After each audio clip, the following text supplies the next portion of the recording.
Bismillahirrahmanirrahim. Assalamualaikum warahmatullahi wabarakatuh. Alhamdulillah wa bihi nasta'in. Asyhadu an la ilaha illallah wahdahu la syarika lah. وأشهد أن محمدا عبده ورسوله ونصلي ونسلم على هذا النبي الكريم سيد المرسلين وعلى آله وصحبه أجمعين أما بعد أيها المؤمنون اتقوا الله أوصيكم وإياي بتقوى الله فقد فاز المتقون. Muslimin dan muslimat, mudah-mudahan dirahmati Allah Subhanahu wa taala. Di dalam sebuah hadis,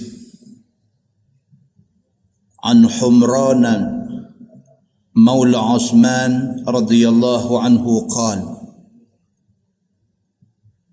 أن عثمان بن عفان رضي الله عنه دعا بوضوء فتوضأ فغسل كفيه 3 مرات ثم مضمض واستنثر ثم غسل وجهه 3 مرات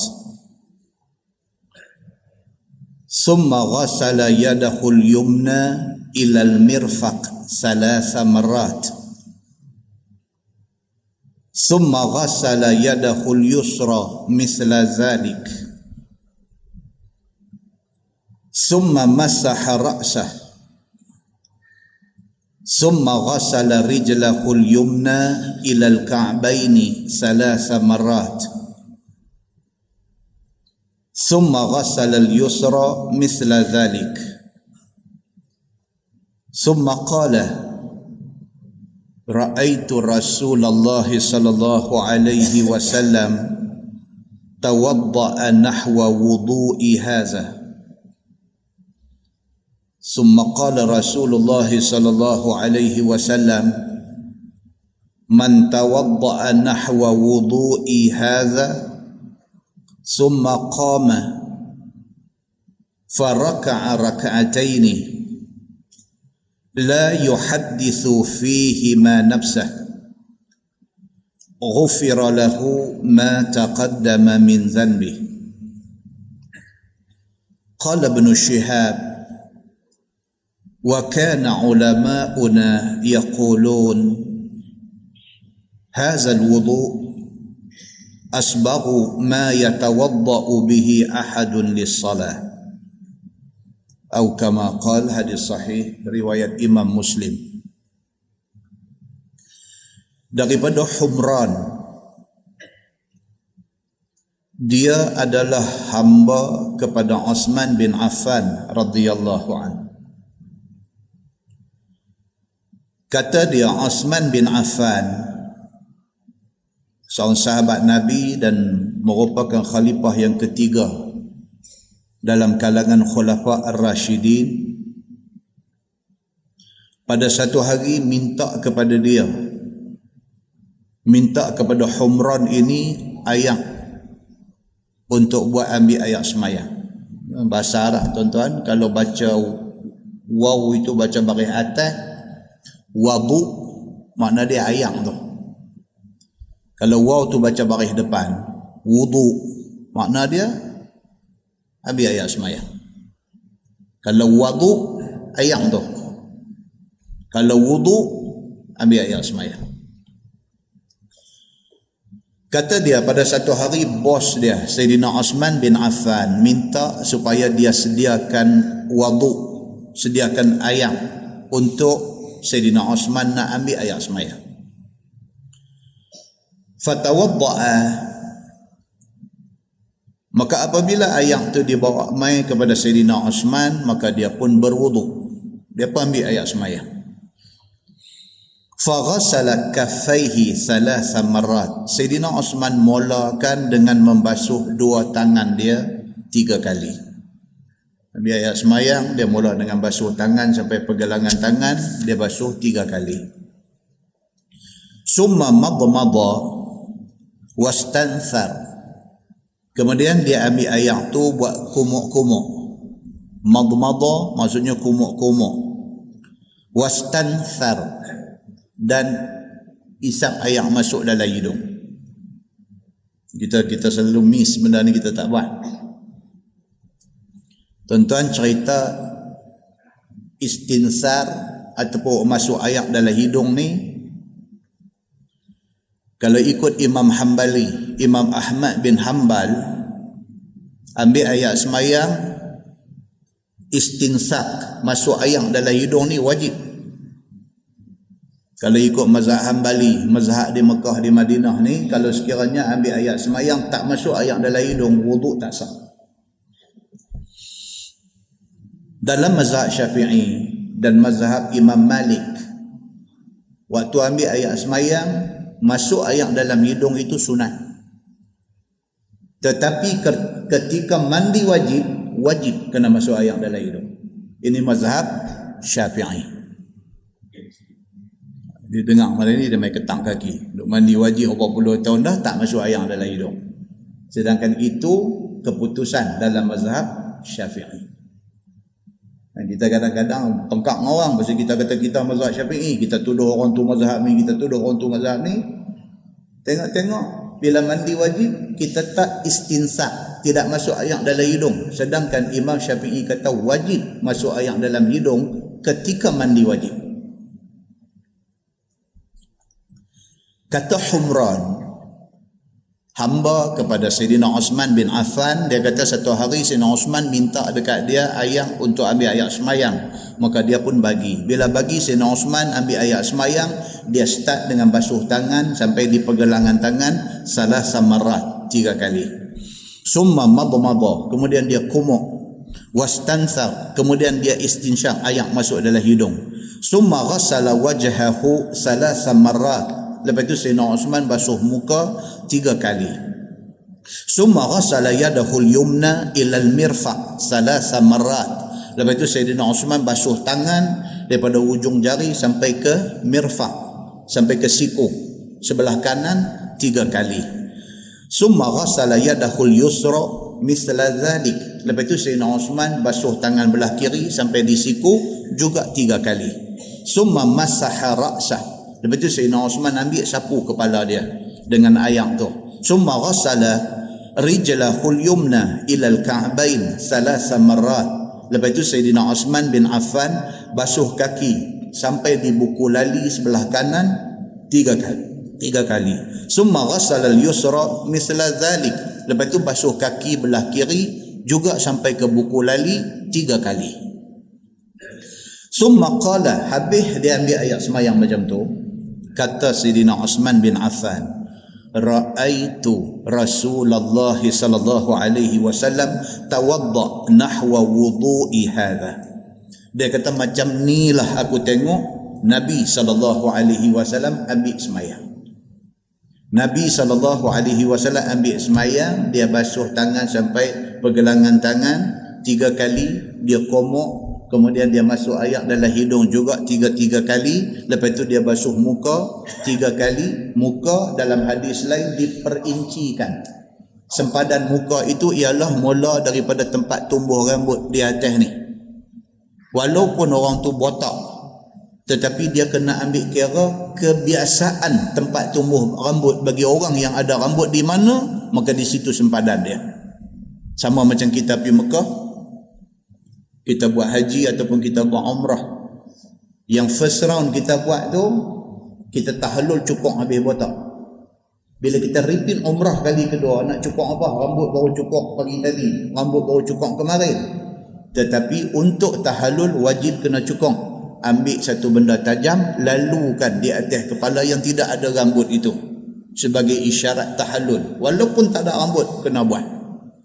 Sama juga dengan orang ambil ayat semayang, sempadan wuduk tu mula daripada tempat tumbuh rambut. Kalau dia botak, dia kena agak-agak tempat yang biasanya tumbuh rambut. Start daripada situ sampai bawah dagu.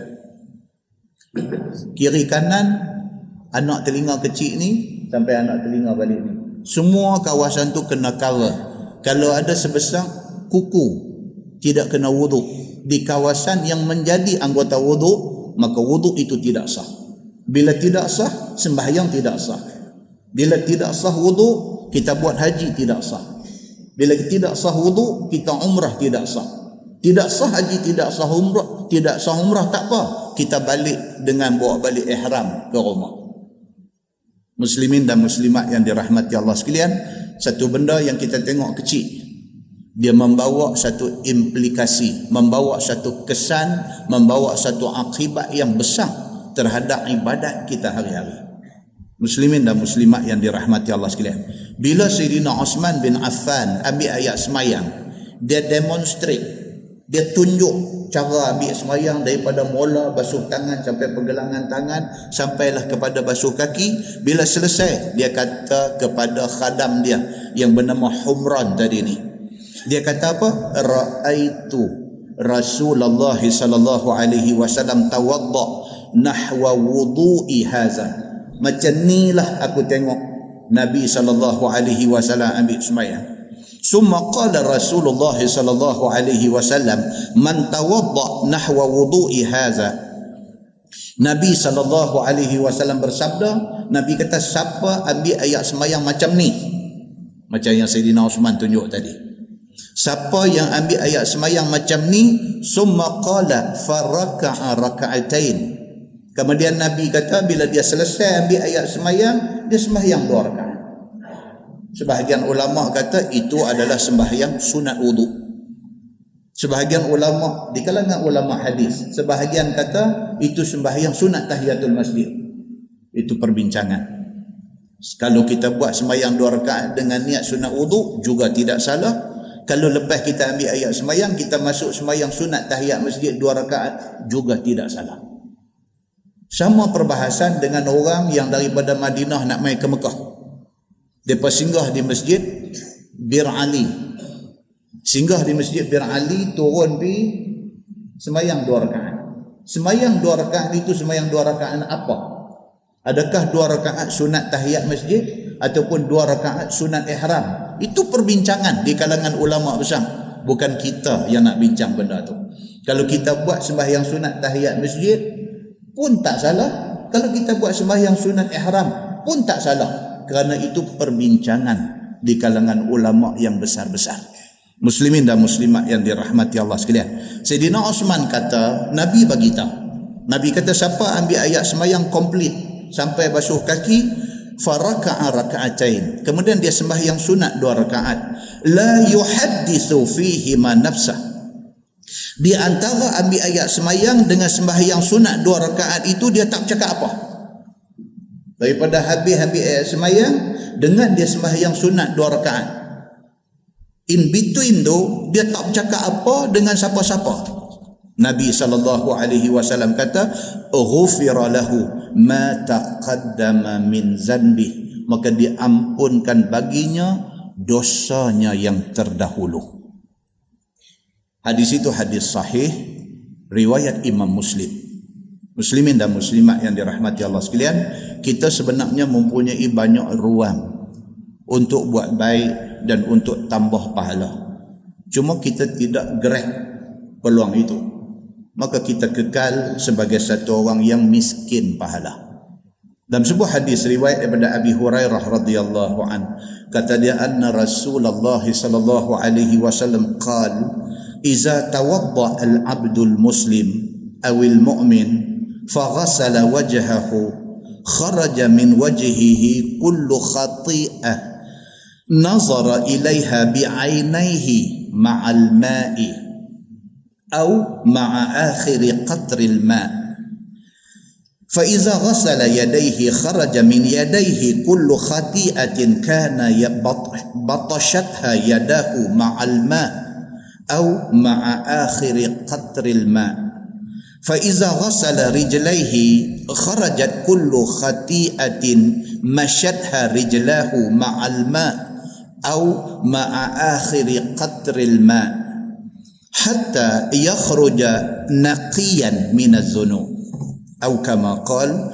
Hadis sahih riwayat Imam Muslim daripada Abi Hurairah radhiyallahu an. Kata dia, Nabi SAW bersabda, apabila satu orang hamba yang Islam, yang beriman, berwuduk, Nabi kata, apabila kita ambil air sembahyang, faghassala wajha, tiap-tiap kali kita basuh muka waktu ambil air sembahyang, kharaja min wajhihi kullu khati'ah nazara ilaiha bi'ainaihi ma'al ma' au ma'a qatril ma' au ma'a akhiri qatril ma'. Nabi kata, bila satu orang manusia yang beriman kepada Allah, bila dia ambil ayat semayang, bila dia basuh muka dia, semua dosa yang berpunca daripada dua biji mata dia gugur bersama dengan gugurnya ayat semayang yang dia ambil itu, ataupun gugur bersama dengan titisan akhir ayat semayang yang jatuh daripada muka dia. Hadis ini hadis sahih riwayat Imam Muslim. Maknanya apa tuan-tuan? Lagi kerap kita ambil ayat semayang, lagi bersih kita. Bukan bersih zahir, tetapi bersih batin kita, bersih kita daripada dosa-dosa kecil. Dosa kecil banyak tuan-tuan. Dosa kecil banyak. Hari-hari yang kita duk buat dosa kecil ni, kalau ada satu buku tulis, tak habis tulis. Hak teringat tulis pun banyak, hak tak teringat berapa banyak lagi. Dosa kecil. Tengok satu orang dengan tak ada pasal, terlintas dalam hati, dia ni betul betul dosa. Ada kita buat hari-hari. Tengok satu orang, dia ni yang boleh buat rumah macam ni rasuah ni, tak ada jalan lain. Dosa. Betul ke dia rasuah? Tak tahulah, tapi lintasan itu sesuatu yang tidak boleh kontrol, beyond kita punya kontrol. Mata tengok, hati dia nanti berkata-kata. Mata tengok, hati nanti berbisik-bisik. Mata tengok, dosa.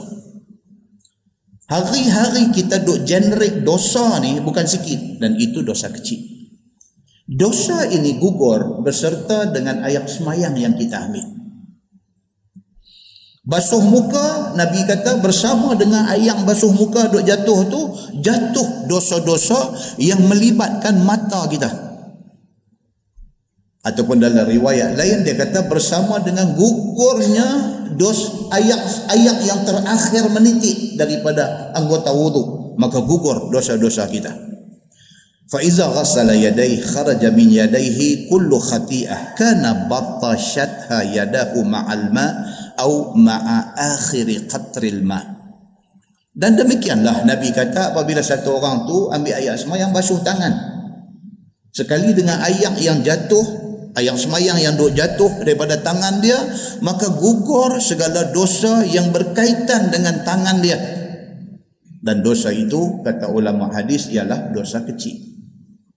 Dosa apa? Dia kata kana battashatha yadahu ma'al ma', yang dia guna tangan tu pergi duk raba benda yang tak patut. Raba benda tak patut ni pun satu leceh macam cerita. Dosa.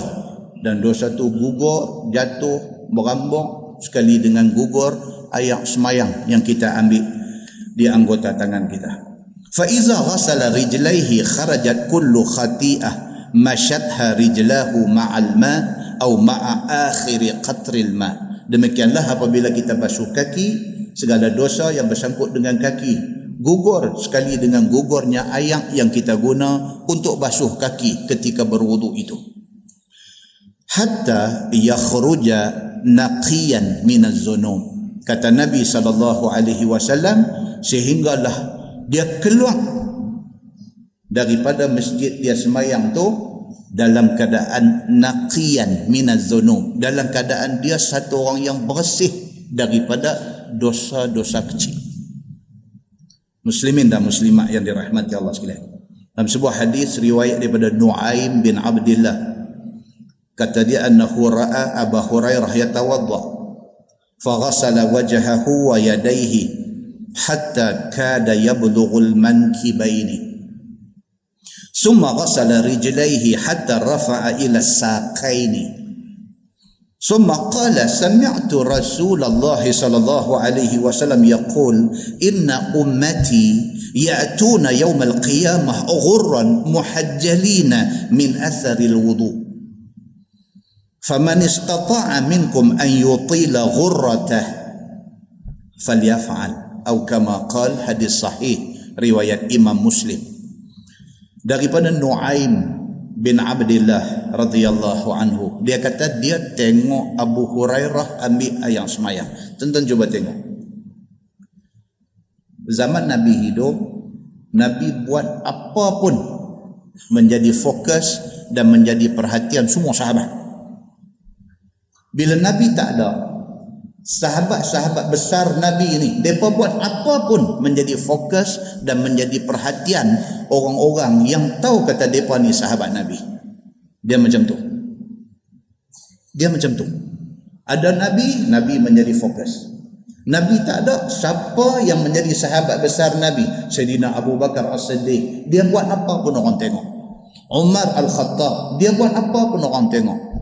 Osman bin Affan, dia buat apa pun orang tengok. Ali bin Abi Talib, dia buat apa pun orang tengok. Abu Hurairah, Abdul Rahman bin Auf, semua sahabat-sahabat besar Nabi, dia buat apa pun orang tengok dan orang ambil contoh. Dia ni dia kata dia tengok Abu Hurairah radhiyallahu anhu yatawadda, dia tengok Abu Hurairah berwuduk, duk parti tengok. Fa ghasala wajhahu wa yadayhi hatta kada yablughul mankibain. Dia kata Nu'aim bin Abdillah, dia kata dia tengok Abu Hurairah radhiyallahu anhu bila mai tang basuh tangan, dia basuh ni bukan sampai siku, dia basuh sampai ketiak. Ni yang kata Abu Hurairah radhiyallahu anhu, satu orang sahabat yang cukup banyak meriwayatkan hadis Nabi. Bila dia ambil ayat semayang, ada orang duk observe, ada orang duk perhati tengok. Abu Hurairah bila ambil ayat semayang, tang basuh tangan, dia basuh sampai ketiak. Menjadi perhatian orang yang tengok. Summa ghassala rijlaihi hatta rafa'a ila saqain. Bila mai tang basuh kaki, dia basuh sampai ke perut betik. Dalam hadis cerita kata Nabi SAW bila basuh tangan sampai siku, bila basuh kaki sampai buku lali. Tapi nampaknya Abu Hurairah radhiyallahu anhu dia buat lebih. Bila basuh tangan sampai ketiak, bila basuh kaki dia melarat mai sampai ke perut betik. Summa qala, kemudian Abu Hurairah radhiyallahu anhu lepas habis dia ambil ayat semayang, Abu Hurairah kata, dia kata sami'tu Rasulullah sallallahu alaihi wasallam yaqul inna ummati ya'tuna yawmal qiyamah ghurran muhajjalina min atharil wudu. Abu Hurairah kata aku dengar Nabi sallallahu alaihi wasallam kata, Nabi kata umat aku di hari akhirat esok bila dibangkitkan di padang mahsyar di hari akhirat esok, hal keadaan umat aku ini ghurran muhajjalin, hal keadaan depa ni putih bercahaya. Kalau tuan-tuan tengok dalam sebuah hadis lain cerita pasal haud, cerita pasal telaga Nabi. Nabi SAW kata dia antara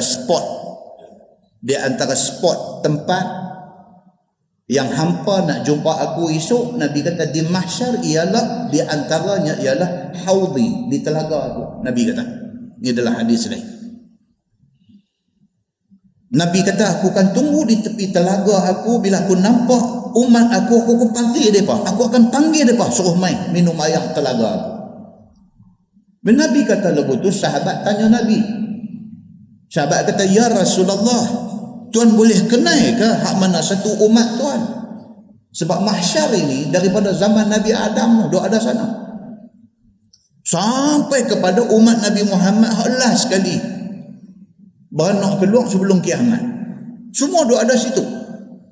Bila Nabi SAW kata, aku nanti tunggu hampa di tepi telaga aku nanti panggil hampa, suruh main minum air telaga aku. Sahabat kata, ya Rasulullah, dalam keadaan ramai umat Nabi-Nabi lain semua dah ada, Tuan macam mana nak kenal umat Tuan hak mana satu?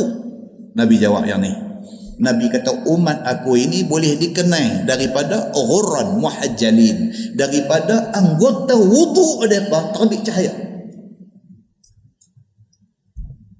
Bila aku tengok anggota wuduk bercahaya, aku tahu itu umat aku. Nabi kata. Itu satu riwayat. Dia main satu riwayat lain pula, hadis berkenaan dengan telaga Nabi SAW juga. Nabi kata, ada di kalangan sahabat-sahabat aku, maksudnya umat Nabi, yang apabila dia nak main dekat dengan telaga aku, malaikat duk halau.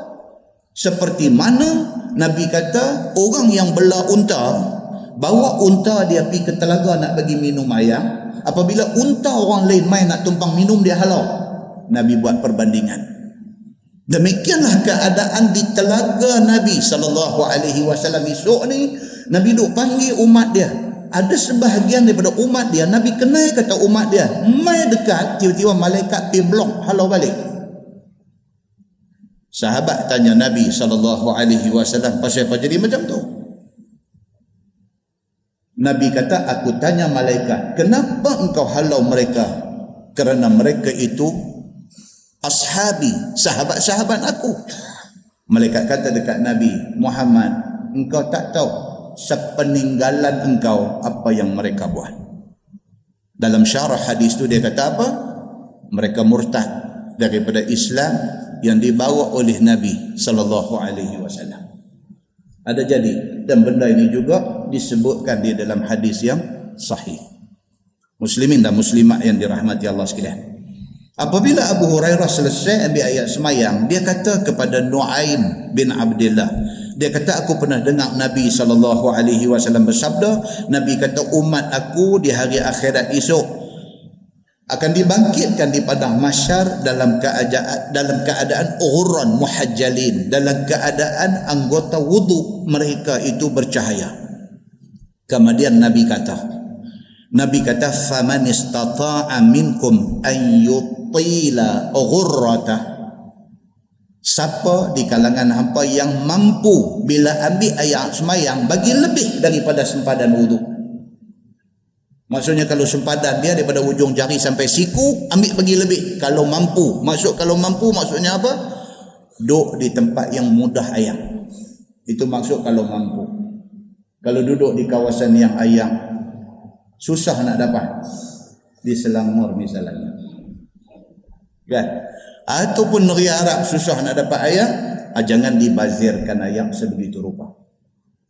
Maka ambil ayat semayang ni, Nabi SAW kata, faman istata'a minkum, siapa di kalangan hampa yang mampu ambil ayat semayang bagi lebih daripada sempadan wuduk itu, ayyutila ghurratah, maka hendaklah dilebihkan, dipanjangkan kawasan sempadan wuduk itu. Itu sebab Abu Hurairah radhiyallahu anhu dia buat macam tu. Bila dia ambil ayat semayang, dia basuh sampai ke ketiak. Bila dia basuh kaki, dia basuh sampai ke perut betih.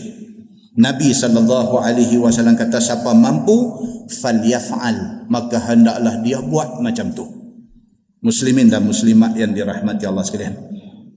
Dalam sebuah hadis, Nabi SAW bersabda, Nabi kata, ma minkum min ahadin yatawadda fayablughu aw fayusbighul wudu' yaqul asyhadu an la ilaha illallah wa asyhadu anna muhammadan abduhu wa rasuluh illa futihat lahu abwabul jannati thamaniyah yadkhulu min ayyiha sya'a atau kama qala. Hadis sahih riwayat Imam Muslim. Nabi SAW bersabda, Nabi kata, siapa-siapa daripada kalangan hampa yang ambil ayat semayang, ambil bagi sempurna. Nabi kata, Kalau kita ambil ayat semayang, ambil elok-elok. Jangan kelang kabut. Habis selesai ambil ayat semayang, bacalah sikit. Nabi kata, apa dia? Asyhadu an la ilaha illallah wa anna Muhammadan abduhu wa rasuluh. Senang tak senang? Senang.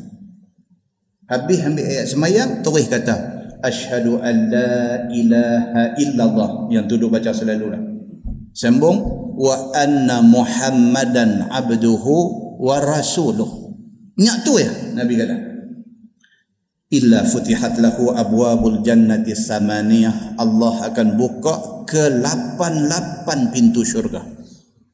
Yadkhulu min ayyiha syaa, masuklah daripada pintu mana pun kamu boleh masuk. Dan hadis itu hadis sahih riwayat Imam Muslim. Nampak tuan-tuan? Susah ke nak buat? Tak susah, cuma terlupa nak buat. Tu yang kata Islam satu agama yang cukup cantik, mempunyai banyak ruang untuk kita buat pahala, tapi kita tidak ambil, tidak rebut peluang itu. Dan dalam bab wuduk, saya saja ambil mukadimah ni walaupun dia ringan, pasal ayat kita nak baca sekali lagi ada cerita tentang perintah wuduk. Amaran daripada Nabi SAW, dan hadis riwayat daripada Abdullah bin Amru radhiyallahu anhu. Hadis ni berlaku apabila nak semayang asar. Nabi dan sahabat-sahabat dalam musafir. Nabi dan sahabat-sahabat dalam musafir singgah di satu tempat untuk semayang asar. Nabi dah pergi duduk dah di tempat nak jadi imam semayang, jadi sahabat ni kelang kabut. Sahabat ni kelang kabut pasal tengok Nabi nak start semayang dah, kelang kabut. Bila kelang kabut ni, ambil ayat semayang tu dia jadi cincai. Ambil ayat semayang sudah jadi tidak sempurna. Nabi SAW bila tengok keadaan sahabat jadi gopoh-gapoh, kelang kabut, nak ambil ayat semayang ini dengan suara yang keras, dengan suara derah, Nabi kata apa? Isbaghul wudu. Nabi kata isbaghul wudu, sempurnakan ayat semayang. Nabi kata wailun lil aqab minan nar, celakalah tumit-tumit yang tidak kena ayat semayang, itu akan menjadi bahagian api neraka. Tempat yang kritikal bila kita ambil ayat semayang ni, tempat kritikal di mana? Tumit. Bila kita ambil ayat semayang ni, bila mai tang basuh kaki tu, kita nanti cebok, kita nanti corok ke depan aja, tumit nanti tak kena. Tuan-tuan saja pergi tunggu di tepi kolah, di tepi tempat pancung orang ambil ayat semayang, saja perhati benda ni, berapa ramai hak ambil ayat semayang, tumit tak kena. Pasal apa? Pasal dia kira basuh kaki. Kaki dia dah basuh dah, dia kata walhal tidak meliputi seluruh kawasan yang dipanggil kaki. Maka kawasan tumit itu difokus oleh Nabi SAW. Nabi kata isbaghul wudu, sempurnakan ayat semayang apabila kamu ambil ayat semayang. Wailun, celaka lil aqab minan nar, bagi tumit-tumit yang tidak kena ayat semayang, maka itu bahagian api neraka. Muslimin dan muslimat yang dirahmati Allah sekalian. Dalam satu riwayat lain, riwayat daripada Abu Umamah tentang ni juga, Nabi habis semayang. Nabi ni bila habis semayang, Nabi ni very observant. Observant ni maksud apa? Nabi ni dia cukup perhati sahabat-sahabat dia ni. Nabi perhati. Nabi very observant. Bila Nabi habis semayang, kebiasaan Nabi, dia akan beralih terus menghadap makmum di belakang. Dia beralih tu bukan beralih saja, dia duduk tengok semua. Dia tengok seorang-seorang ni, dia tengok. Dan Nabi SAW dia berjalan. Dia tengok. Pasal apa? Pasal Nabi nak tarbiyah sahabat-sahabat dia. Nabi tak mau ada di kalangan sahabat dia ni pergi buat benda tak betul, benda salah, benda yang boleh mengakibatkan ibadat tidak sah. Dalam riwayat Abu Umamah, Dia kata apa? Nabi SAW selesai semayang, dia saja berjalan round, nampak sebahagian sahabat duk semayang dalam keadaan buku lali dan tumit mereka kering. Nabi tengok anggota lain basah, kesan wuduk, makna dia baru ambil ayat semayang, tetapi bahagian buku lali dan tumit dia kering. Nabi kata benda yang sama, wailun lil aqabi minan nar, celakalah tumit-tumit yang tidak basah ketika ambil ayat semayang, itu bahagian api neraka. Muslimin dan muslimat yang dirahmati Allah sekalian, begitu serius Nabi dalam hal ibadat ini. Lah kita boleh faham. Pasal apa? Kerana wuduk tidak betul ataupun tidak sah, kerana itu semayang tidak sah, haji kita boleh sangkut, umrah kita boleh sangkut. Pasal ibadat ini berkait dengan soal wuduk. Maka kerana tu Nabi bagi perhatian tentang benda ni. Kita menggunakan tafsir Nurul Ihsan jilid 1. Nurul Ihsan jilid 1. Muka surat 209. Muka surat 209. Kita sampai pada ayat 4 surah Al-Maidah. Surah Al-Maidah ayat 4. A'udzubillahi minasyaitonir rajim. Yas'alunaka maza uhilla lahum. Lagi tanya mereka itu, yakni orang-orang yang beriman akan dikau, yakni akan Nabi Muhammad sallallahu alaihi wasallam, tentang apakah makanan yang dihalalkan bagi mereka itu. Tuan-tuan, dalam bulan 10 tahun lepas, dengar macam lama, tapi 2 bulan lepas kita baca ayat yang menceritakan tentang makanan yang haram orang Islam makan, dan kita membincangkan sampai ke tajuk sembelihan. Macam mana sembelihan yang halal, macam mana sembelihan yang haram. Ni pada malam ni ayat 4 surah Al-Maidah, dia sambung lagi cerita tentang sahabat tanya Nabi SAW, makanan yang orang Islam boleh makan itu makanan yang macam mana. Itu cerita dia. Yas'alunaka madza uhilla lahum. Lagi menanyai mereka itu, yakni orang yang beriman tanya Nabi makanan yang dihalalkan bagi mereka itu. Qul uhilla lakumut thayyibat. Tuhan kata, katalah olehmu wahai Muhammad kepada mereka yang tanya ni, dihalalkan bagi mereka itu segala makanan yang lazat-lazat, sedap-sedap dan baik-baik. Islam kalau benda tu dia tak bagi makan, mana benda tu tak baik. Benda tu tak baik. Kalau mai satu orang habaq kat kita, dia kata rugilah hampa orang Islam, hampa tak boleh makan babi. Kalau satu orang kawan mai kata kat kita lagu tu, kita duk kerja bercampur dengan mereka hari-hari, apa semua, kadang mereka ni pun kadang-kadang melampau, bercakap lebih kurang ikut suka. Dia duk ingat dia boleh cakap apa saja pada hari ini, macam yang duk jadi 2-3 hari ini. Suka hati mereka. Dia nak hina, dia nak kutuk, dia nak cerca, dia nak condemn, dia nak kata apa dekat Islam, dia kata. Bila ada respon orang Islam marah, dia kata I'm very sorry. Habis. Testing, test market hari-hari. Di seluruh dunia, bukan di Malaysia, di seluruh dunia. Mereka ni sentiasa nak test sensitivity orang Islam. Saja test tengok. Kita komplain tengok pasal azan, tengok mereka nak kata apa? Komplain. Komplain kalau orang Islam semua pakat bangkit, tunjukkan, marah dan sebagainya. Kerana apa? Kerana ini syiar agama kita. Dan kita duk negeri kita. Apa salah kalau kita nak azan? Kita bangkit, oh mereka kata sorry, sebenarnya kami maksud macam lain, mereka pusing ayat kot tu kot ni dan sebagainya, habis isu tu. Selang sebulan, selang 2 bulan, dia test benda lain pula. Selang 2-3 bulan, dia test benda lain pula. Bila orang Islam bangkit, bingkai bangun, nak lawan dan sebagainya, dia kata we are very sorry, sebenarnya kami salah faham.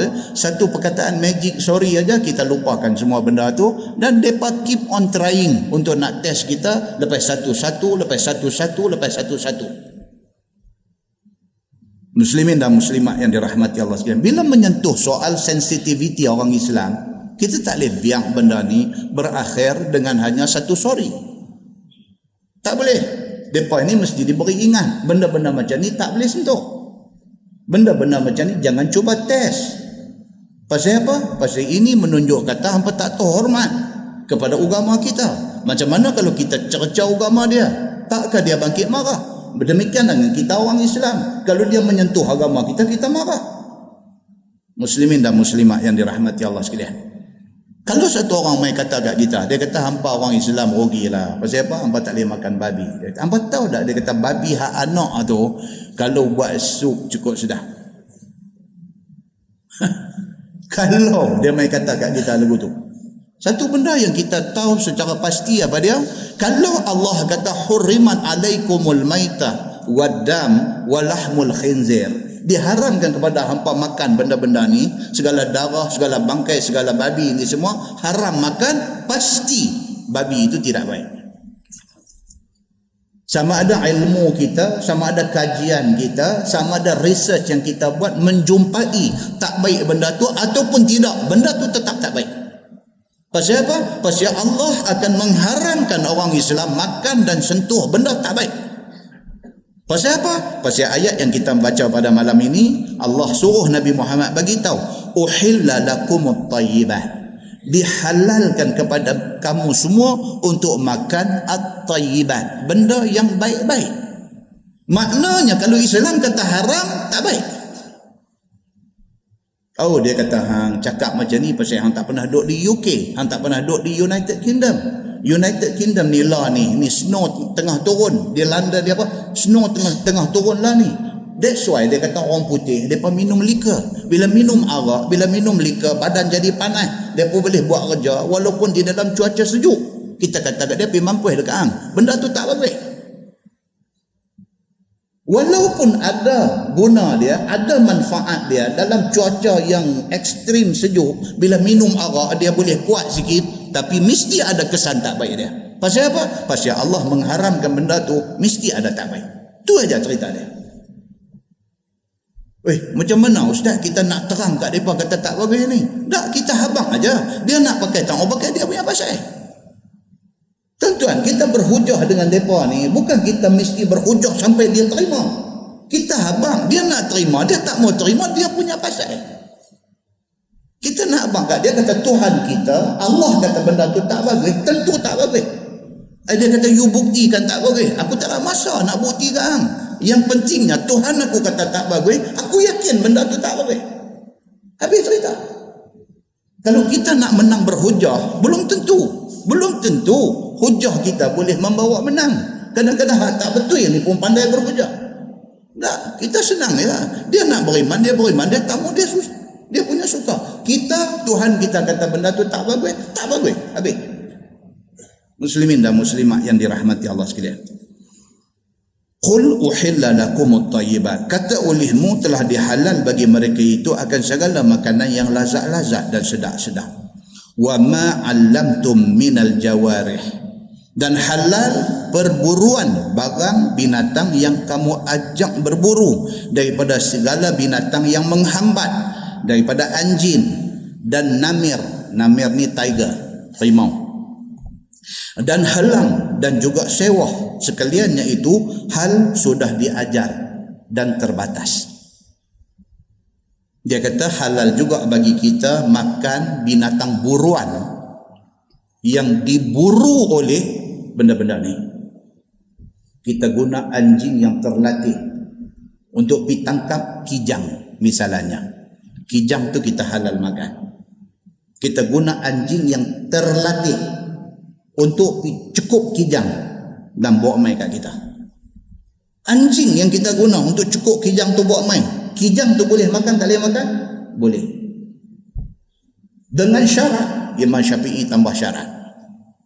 Imam Syafi'i kata syarat dia apa? Syarat dia jangan ada tanda-tanda pada binatang yang diburu itu, tanda-tanda anjing ni dah makan sebahagian daripada dia. Kalau ada tanda-tanda dia dah makan sebahagian dah, itu kita tak boleh makan. Pasal apa? Pasal anjing tu pergi tangkap bukan sebagai barang buruan, tetapi dia nak buat makanan dia. Bila ada tanda-tanda macam tu, Imam Syafi'i kata benda tu sudah tak boleh makan. Tapi kalau just satu gigit bawa mai, bermakna bukan dia nak makan binatang itu, dia tangkap nak bawa main kat kita kerana dia dilatih begitu, maka binatang itu boleh dimakan. Ini dia masuk dalam bab apa? Anjing buruan. Dia ada hadis, kalau tuan-tuan tengok dalam sebuah hadis sahih riwayat Al-Bukhari, riwayat daripada Adi bin Hatim radhiyallahu anhu. Dia kata sa'altu Nabi sallallahu alaihi wasallam 'anil mi'rad. Faqala Nabi sallallahu alaihi wasallam iza asaba bihaddih fakul wa iza asaba bi'ardih faqatala fala ta'kul fa innahu waqid. Qultu ya Rasulullah ursilu kalbi wa usammi فأجد معه على الصيد كلبا آخر لم أسمي عليه ولا أدري أيهما آخذ. قال النبي صلى الله عليه وسلم لا تأكل إنما سميت على كلبك ولم تسمى على الآخر. Hadis sahih riwayat Al-Bukhari. Satu sahabat yang bernama Adi bin Hatim radhiyallahu anhu, dia tanya Nabi. Dia kata, ya Rasulullah, ini cerita tentang buruan, binatang buruan. Memburu ni boleh jadi dalam macam-macam form, macam-macam bentuk. Ada orang memburu pakai senapan, ada orang memburu pakai panah, ada orang memburu pakai tombak, ada orang memburu pakai binatang yang dilatih, sama ada anjing ataupun burung lang ataupun burung sewah ataupun pakai anak rimau atau sebagainya. Benda ni termasuk di dalam binatang-binatang yang dilatih. Dan dia ada syarat dia pula. Nak tahu binatang itu terlatih ataupun tidak. Terlatih ataupun tidak, kena tengok. Kalau kita kata pi, baru dia pi. Kalau kita kata duduk, dia duduk. Dan dibuat sekurang-kurangnya 3 kali. Kalau dia latah, dia tak terlatih. Kita kata dia duduk, dia duduk lompat. Habis. Gugur dia daripada dipanggil binatang terlatih. Dia ada syarat dia. Kan macam anjing polis. Tengok anjing yang polis pakai. Bila nak tangkap puak-puak yang lempak sabuk cabai hari tu ni. Kan? Anjing yang polis pakai tu, dengar cakap. Dengar cakap. Suruh buat apa pun dia buat. Oi, yang tu beli pun ribu-ribu. Anjing import daripada luar negara. Itu yang dikatakan anjing yang terlatih. Dia macam tu. Hadul latah ni dia tak boleh. Nak digunakan untuk berburu tak boleh. Pasal dia tak cukup terlatih. Sahabat Nabi yang bernama Adi bin Hatim sudah tanya Nabi tentang Al-Mi'rad. Dia nak tanya ni tentang 2 benda. Satu tentang anak panah yang digunakan waktu memburu, dan yang kedua tentang binatang yang digunakan untuk dijadikan macam anjing terlatih nak tangkap binatang buruan. Dia nak tanya Nabi tentang 2 benda ni. Dia panggil Al-Mi'rad. Nabi SAW kata dekat dia, dalam hal nak guna anak panah, benda tajam ataupun lembing ataupun tombak, Nabi kata iza asaba bihaddi fakul. Apabila binatang itu kena anak panah, kena haddi, kena arrow tajam tu, itu dia panggil had. Kena bucu tajam, besi tajam tu, mata anak panah ke, mata lembing ke, kalau kena yang tu fakul. Nabi kata makan. Tu saya dah cakap banyak. Dengan syarat apa? Masa nak panah, masa nak lembing tu bismillah dulu. Syarat. Kalau tak bismillah tak boleh. Bismillah baru lembing, bismillah baru panah. Ataupun dalam zaman hari ni orang pakai senapang. Buat dulu tu. Dia pasal pistol, saya sebut senapang. Pasal kalau nak buat senapang panjang, kita buat lagu tu, tapi nak abang senapang. Okey? Masa nak tembak, orang tu pakai senapang, pump gun, apa semua ni, nak pergi tembak burung sintang ataupun burung ayam-ayam. No, daripada pergi tembak dekat Sungai Kota, dekat dengan sempadan apa Pulau Pinang, Perak, dekat Bagan Serai, naik ke atas tu, itu tempat burung ayam-ayam dengan burung sintang. Kalau Pulau Pinang ni sintang lain pula. Pulau Pinang ni dia banyak masalah. Dia tak pun tengok nampak sintang tu macam tu, bukan burung sintang yang tu. Yang tu sintang kepala hitam. Dia nampak sintang satu macam. Sintang tu sudah digunakan dalam maksud lain. Okey, ni burung sintang. Kalau guna senapang, guna panggan pun serupa. Bismillah dulu, baru tembak. Dan kalau jatuh berdebu, itu halal dimakan. Nabi kata lagu tu. Baik. Wa iza asaba bi'ardih. Nabi kata, faqatala fala ta'kul. Baling lembing, nampak satu kijang, satu rusa, mereka duduk ke belah gerik. Ke belah gerik sana, sampai hari ni ada rusa, mereka duduk makan rusa. Boleh duduk ambil order pula. Kalau ada orang perhilitan, orang boleh tangkap, orang boleh. Tak boleh. Binatang ni binatang kontrol, terkawal. Tapi pokok tu dia peduli apa? Dia jual apa tu je. Dia pakai lembing. Dia nampak kijang lalu, dia ambil lembing, dia baling. Dia baling-baling, tak kena hadid. Tak kena tajam tu. Dia pergi kena tongkuai belah batang tu. Dia baling tu, pergi cacok di pokok, batang tu bidah, tontok kepala kijang tu. Maka kijang tu pun qalu inna lillahi wa inna ilaihi raji'un. Baik, boleh tak makan kijang yang kena bedai dengan kayu, batang lembing, batang tombak tu? Boleh tak boleh? Nabi kata fala ta'kul. Kalau dia bukan kena hak belah tajam, tapi dia kena belah batang tu, faqatalah, dan dia mati, fala ta'kul. Nabi kata itu tidak boleh makan. Walaupun dia bismillah, tetapi lembing dia tu tak kena binatang, kena pokok, bidah kepala binatang tu mati, fala ta'kul. Tak boleh makan, Nabi kata. Baik. Fa innahu waqid. Nabi kata kalau dia mati tidak kena belah tajam tu, dia jadi bangkai. Nabi kata dia jadi bangkai. Qultu, Adi bin Hatim ini tanya Nabi, ya Rasulullah, ursilu kalbi wa usammi fa ajidu ma'ahu ala sayd kalban akhar lam usammihi alaih. Adi bin Hatim kata, baik, masalah yang kedua. Tadi pakai benda tajam, pakai tombak, pakai panah, pakai apa. Now saya pakai binatang, saya pakai anjing misalnya. Saya pakai burung elang untuk pergi tangkap binatang buruan. Dia kata, masa saya nak lepas anjing ni, saya bismillah, dia kata. Anjing tu pi, dan anjing tu cukup. Bila bunyi kena cukup tu, saya pun pi. Saya pergi tengok ada 4 ekor anjing. Dia ada keliling kijang tu. Ada 4 ekor anjing. Dalam 4 tu, seekor saya punya. Dan saya tak sure kijang ni yang cukup dia ni anjing hak saya lepas dengan bismillah tadi, ataupun hak lain. Pasal dia ada 4 ekor tentu. Saya tak tahu, saya tak sure, saya tak pasti.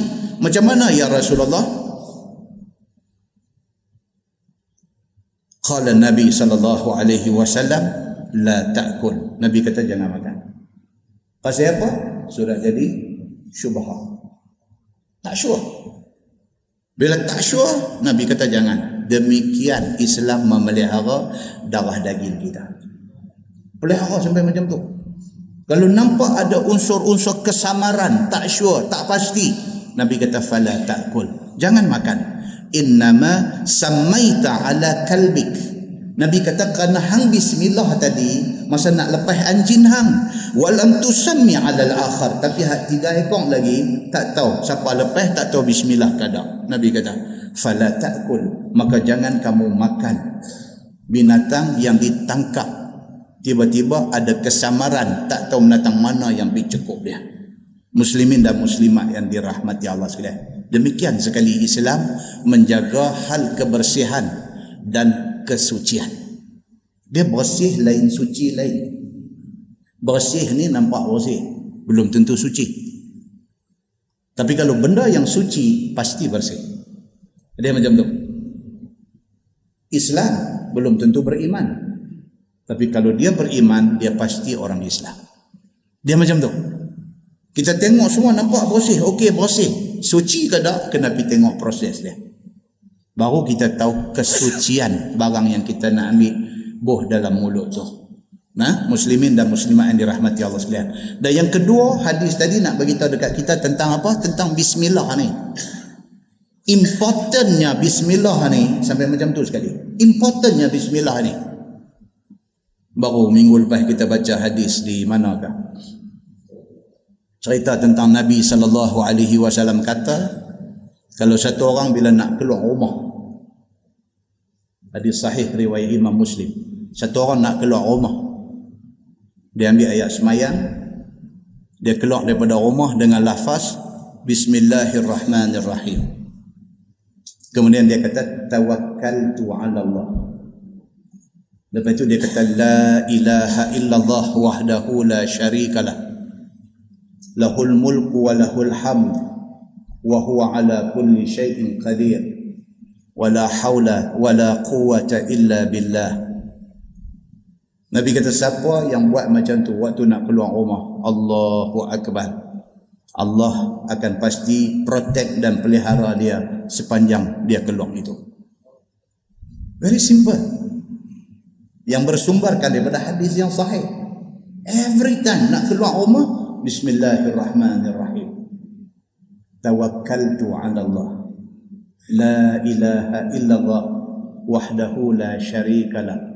Lahul mulku wa lahul hamd wa huwa 'ala kulli syai'in qadir.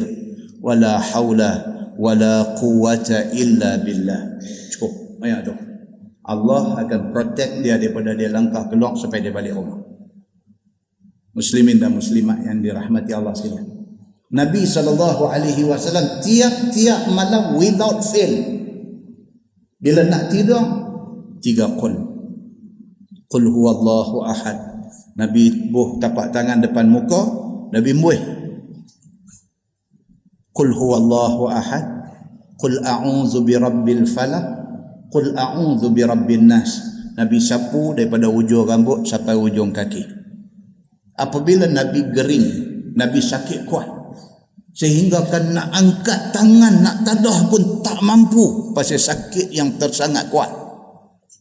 Aisyah radhiyallahu anha pegang tangan Nabi, angkat buh di depan muka Nabi, suruh Nabi baca benda tu. Dan Aisyah bantu Nabi sapu daripada ujung kepala sampai ujung kaki.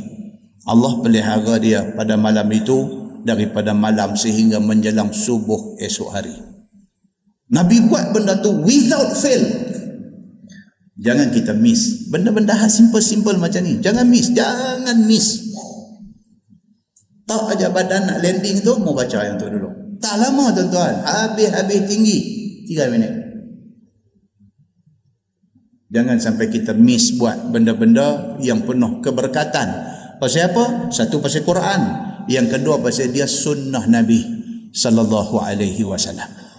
Muslimin dan muslimat yang dirahmati Allah sekalian. Jadi bismillah ini dia satu benda yang sangat penting. Dalam sebuah hadis riwayat daripada Jabir bin Abdullah radhiyallahu anhu, dia kata sami'an Nabiy sallallahu alaihi wasallam yaqul idza dakhala ar-rajul baitah فذكر الله عند دخوله وعند طعامه قال الشيطان لا مبيت لكم ولا عشاء وإذا دخل فلم يذكر الله عند دخوله قال الشيطان أدركتم المبيت وإذا لم يذكر الله عند طعامه قال الشيطان أدركتم المبيت والعشاء أو كما قال.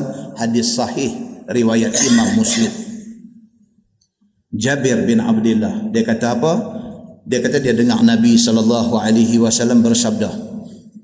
Nabi kata apabila satu orang masuk dalam rumah, dia sebut nama Allah ketika masuk dan ketika nak makan. Dalam syarah hadis ni dia kata fadzakarallah, maksudnya bismillah. Fadzakarallah maksudnya bismillah.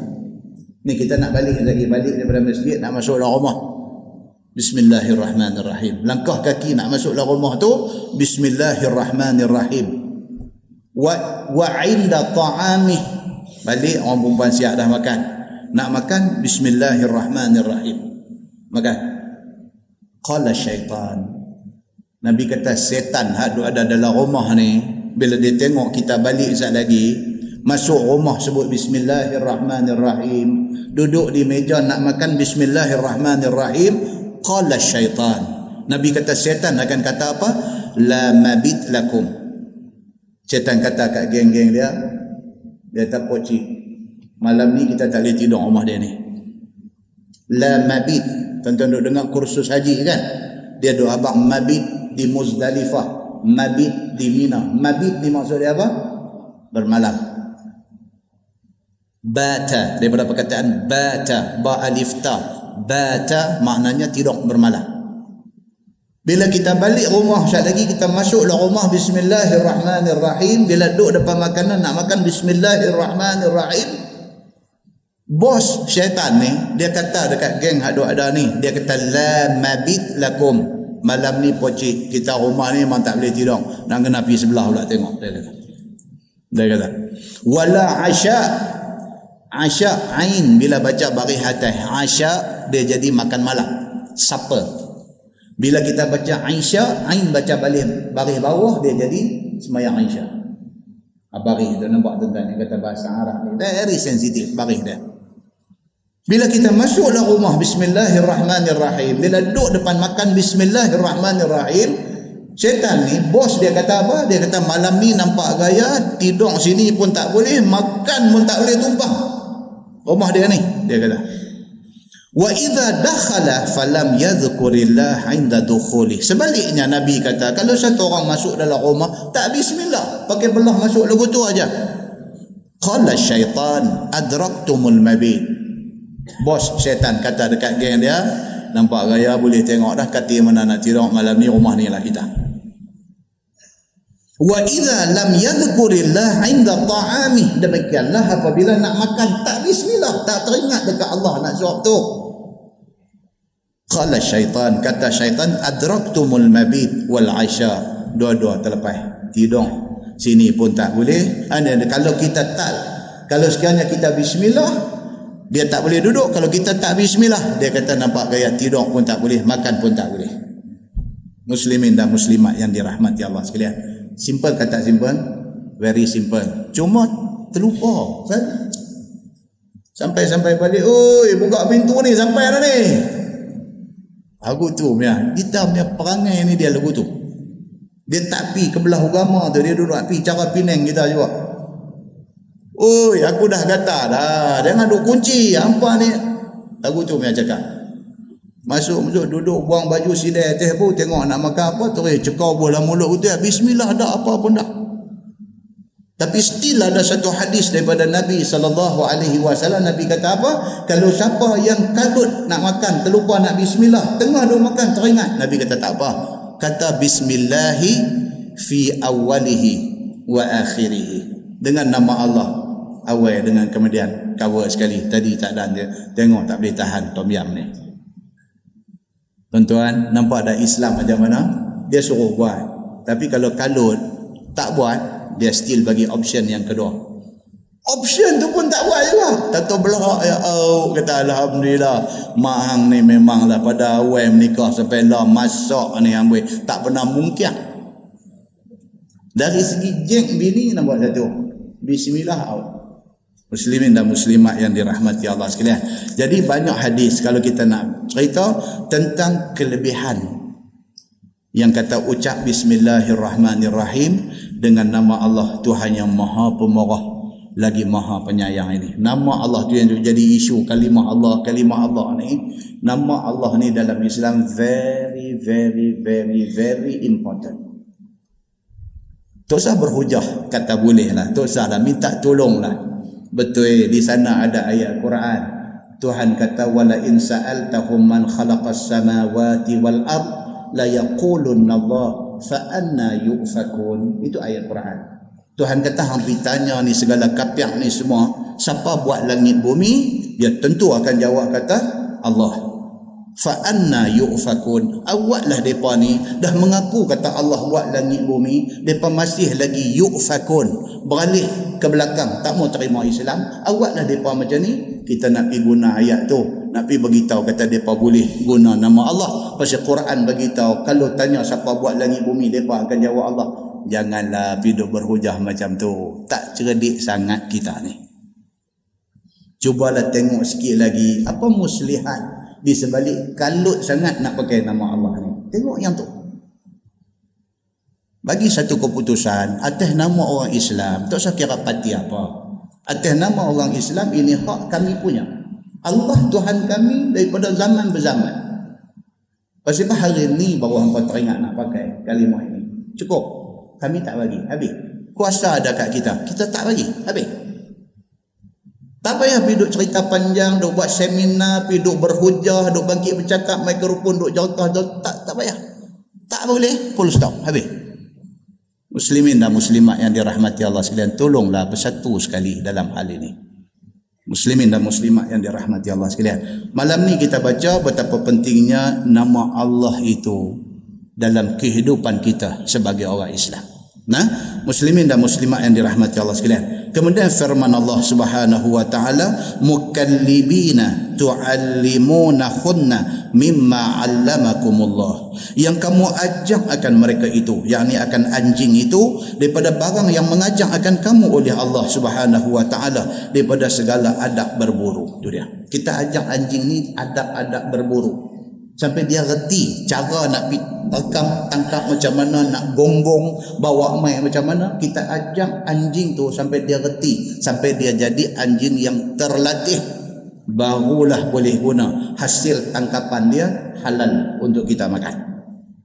Firman Allah, fakulu mimma amsakna alaikum, maka makanlah oleh kamu daripada binatang yang diburu, yang pegang dia atas kamu sahaja dan tiada makan ia daripadanya.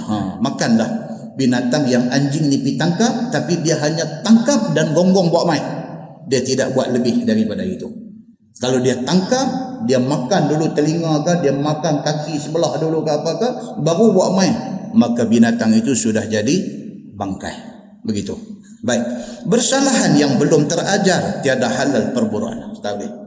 Kita tak boleh pergi guna sebarang anjing untuk pergi tangkap bawa mai, tak boleh, kerana dia bukan yang terlatih dan tiada makan ia daripadanya. Jangan. Bersalahan yang belum terajar tiada halal perburuan itu, maka alamatnya itu ialah serbu dia apabila terlepas. Ni di antara tanda-tanda dia bukan anjing yang terlatih ialah apabila tak tambat dia serbu pergi. Itu tak terlatih. Dan terhenti dia apabila dia rantai, tambat dia baru dia berhenti. Rongkai aja dia serbu pergi. Ini tak terlatih. Ini tidak boleh digunakan untuk dibuat anjing buruan. Tak boleh. Ya dah. Baik. Dan hendaklah dibuat ini berulang-ulang kali, iaitu 3 kali yang demikian itu. Dia kata wazkurusmallahi alaihi, dan sebut olehmu akan bismillah atasnya, yakni atas anjing yang kita nak lepas tadi, ketika lepas dia untuk perburuan itu. Masa nak lepas mesti sebut bismillah. Kalau tak sebut juga tak boleh makan. Dia kata begitu. Baik, firman Allah, wattaqullah innallaha sari'ul hisab, dan takutlah kamu kepada Allah Subhanahu wa taala. Akan suruh dan tegah Allah bahwasanya Allah taala itu Tuhan yang amat cepat hisabnya. Dihisab sekalian hambanya pada hari kiamat kadar 2 rakaat sembahyang sunat subuh. Dia kata Allah hisab manusia esok, berapa bilion manusia pun Allah buat sat saja. Allah buat sat saja. Pasal apa? Pasal dia Tuhan Rabbul Alamin. Begitu. Baik, firman Allah, al-yawma uhilla lakumut thayyibat, pada hari ini dihalalkan bagi kamu akan segala makanan yang lazat, yakni pada semua orang dan yang selamat. Itu dia. Tuhan kata pada hari ini makanan yang thayyibat, yang baik-baik, yang elok-elok halal bagi orang Islam. Jangan duk fikir macam-macam. Benda yang Tuhan halal kita duk buat bagi nak jadi, kata tak boleh makan, haram dan sebagainya. Jangan. Hak mana benda thayyibat, benda baik, halal, makan. Dia kala itu. Yang tiada datang warid daripada nas Quran ataupun hadis pada haramnya. Selagi mana Quran hadis tidak bagi tahu dia haram. Quran hadis maksudnya adalah hadis dia tak sebut satu-satu. Selain daripada hak contoh dia buat, dia bagi garis panduan. Garis panduan dia kata apa? Binatang yang berbisa dan yang membawa mudarat tak boleh makan. Faham ambil lah. Apa juga binatang yang Quran tak sebut tetapi berbisa, jangan makan. Simple lah. Kalau semua benda Tuhan nak bubuh, Quran ni bukan 30 juzuk dan bukan tebal tu yang kita duk baca hari ni. Dia jadi macam ensiklopedia punya panjang besar. Kan? Sampai semua benda Tuhan nak cerita detail dalam Quran. Nak buat roti canai macam mana pun Quran cerita. Start daripada gandum tanam macam mana, apa mesin sampai jadi tepung. Tepung tu nak uli, nak buah ayam banyak mana, kalau tepung berapa kilo ayam, berapa liter. Lepas tu cara nak uli dia lagu mana, apa semua Quran nak kena cerita lagu tu. Kerana nak buat sebiji roti canai akarut lah. Pasal apa kita kata lagu tu? Dengar macam kartun, tapi ada orang buat bercakap hal kartun ni. Dia boleh tanya ni orang Islam, boleh tanya sama orang Islam. Tak, dia kata Quran ni betul-betul komplit lah. Ni duduk sembang sambil kena roti canai pagi. Boleh sembang macam tu. Dah aku nak tanya, duk aja pergi mengaji kan? Aku tengok hang tiap-tiap malam masjid ni macam orang gila, dia kata. Aku nak tanya dia, Quran ni betul-betul komplit lah. Dia tanya kawan yang duk aja pergi masjid. Dan ni kata komplit lah. Ayat Allah dah turun, ayat al-yawma akmaltu lakum, buat jawab cara betul. Dia tak tahu kawan ni tak betul punya kaki. Dia pergi duk jawab betul. Dia kata Quran ada sebut al-yawma akmaltu lakum dinakum wa atmamtu alaikum ni'mati wa raditu lakumul islam madina. Allah buat turun ayat tu pada hari ini, akmaltu lakum dinakum, aku lengkapkan bagi kamu agama kamu. Wa atmamtu alaikum ni'mati, dan aku sempurnakan bagi kamu nikmat aku. Wa raditu lakumul islam madina, dan aku redha Islam menjadi cara hidup hangpa. Bila turun ayat ni, Yahudi menangis. Sayyidina Abu Bakar As-Siddiq pun menangis. Tapi Yahudi pun menangis. Sahabat yang lain seronok. Pasal apa? Dia faham kata bila turun ayat, satu endorsement, satu pengesahan mengatakan Quran sudah komplit, seronok. Abu Bakar menangis. Pasal apa? Pasal dia kata bila Quran sudah komplit, maknanya tidak ada ayat akan turun lagi. Maknanya Nabi sudah habis kerja dia. Maknanya Nabi sudah dekat wafat. Abu Bakar menangis. Yahudi menangis. Pasal apa? Pasal dia tak suka dengar cerita kata Islam sudah lengkap. Yahudi pergi jumpa Sayyidina Umar. Yahudi kata apa? Dia kata kalaulah ayat macam ni turun di dalam Taurat kami akan jadikan hari turun ayat ni hari raya kami. Ayat yang mengatakan agama Yahudi kami ni lengkap, kami nak ayat ni turun mai. Kalau turun, kami jadikan hari turun tu hari raya kami. Tapi tak mai dekat kami, dia mai dekat Quran. Menangis depa ni. Balik kepada cerita Syekh Roti Canai pagi. Dia kata Quran ni betul-betul komplit kah? Kawan ni betul-betul pergi baca al-yawma akmaltu lakum. Pergi cerita pula Abu Bakar teriak, pergi cerita apa. Dia ni bukan nak dengar yang tu semua. Dia kata aku bukan nak suruh ceramah Maulid Nabi. Dia kata tak mai lagi Maulid Nabi hari Khamis ni. Ni aku nak tanya ni, kalau betul Quran lengkap, dia kata ni roti canai, roti telur, roti apa, kuah banjir nak kita duk makan ni. Dia kata Quran ada cerita ke? Ui, dia pikir tu tuan-tuan. Dia ni kata takkan sampai roti canai pun nak cerita dalam Quran. Dah hang kata lengkap mai kok mana? Dia kata tuan ni. Macam ni punya kaki tripod ni mau bagi belakang dia. Apa benda nak main-main apa? Dah nak main-main apa? Anak main-main dengan siapa?